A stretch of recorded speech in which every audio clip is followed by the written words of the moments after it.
Welcome back. We're talking with Senator Bruce Tarr of Gloucester, the Senate Minority Leader, about some of the big issues this summer up on Beacon Hill. And Senator, some in your party, including Richard Tassay, your former colleague in the Senate now running for Congress up on the North Shore, have called for Governor Patrick to reverse his decision inviting the feds to ship up to 1,000 of those refugees who've been flooding the border to Massachusetts for what's described as temporary harbor, most of them children. But last week, House Minority Leader Brad Jones hosted a meeting with administration officials that wasn't saying don't come, but was focusing on working out the details. Which side are you on? Well, I think Leader Jones was right to ask those questions, and I think the fact that he had to ask those questions indicates why this plan should be put on hold. The fact of the matter is the governor basically conducted a covert operation here with regard to telling people that were going to be impacted about this what was going to happen before he made the announcement. We've had concerns being expressed by municipal leaders in Bourne.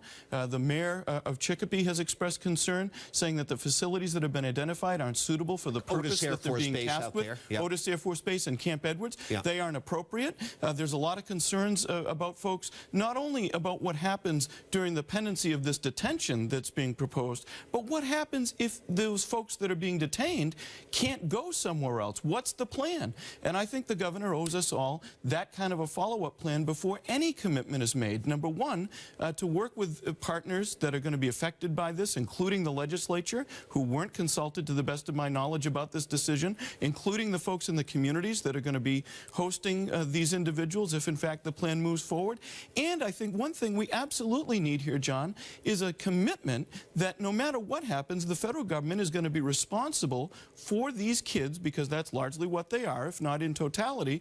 What is going to happen if they can't be processed and moved out of Massachusetts in the time frame that's been talked about by the governor and ICE? Well, according to the governor in his emotional speech a week ago Friday, your position is inhumane and un-American. It's not inhumane. In fact, it's absolutely the opposite of that. It's American to say when we bring people into our borders, whether it be the state or the country, we're going to treat them appropriately. And we're going to make sure that they aren't pawns in a warehouse and that they're not going to be given the suitable kinds of treatment. And we're going to know, and we owe it to them and everybody else involved, we're going to know what's going to happen to them and not have a situation where folks are left in limbo in a federal facility in a state that can't well deal with it without any hope of federal assistance for the next phase, whatever that might be. We're out of time, but super quickly, do you believe progress is being made here, or is this a stalemate? Well, I think a discussion has started, but I think we've gone in reverse. I think the discussion should have started before the decision was made, and now I think the only appropriate way to deal with that is for the governor to call a timeout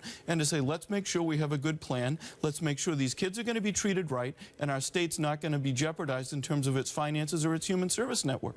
Speaking of timeout, we're out of time. Thanks, you. John. Appreciate it. Thank you. Senator Bruce Tarr of Gloucester, the Senate Minority Leader. That's it for me now. It's back to my colleagues for more WBZ News.